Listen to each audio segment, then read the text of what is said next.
निवेशित निजाश्रिता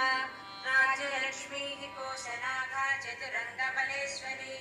साम्राज्यदायिनी सत्यसन्धा सागरमेखला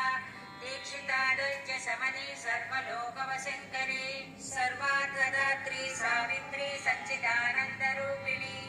देशकाला परिच्छिन्ना सर्वगा सर्वमोहिनी सरस्वती शास्त्रमयी मुखाम्बा कनकादिसमाराध्या शिवज्ञानप्रदायिनी चित्तदानन्दकलिकवन्दिता भवदा वसुधा वृष्टिः पापारण्यदवानला दौर्भाग्यतूलवातूला जराध्वान्तरविप्रभा भाग्याब्धिचन्द्रिका भक्तचित्तकेकिघनाघना त्रिवर्गधात्री शुभगात्री अम्बिका त्रिगुणात्मिका स्वर्गापवर्गदा शुद्धा जपा पुष्पनिभाकृतिः ओजोवतीद्युतिधरा यज्ञरूपा प्रियव्रता दुराराध्या दुराधर्षा पाटली कुसुमप्रिया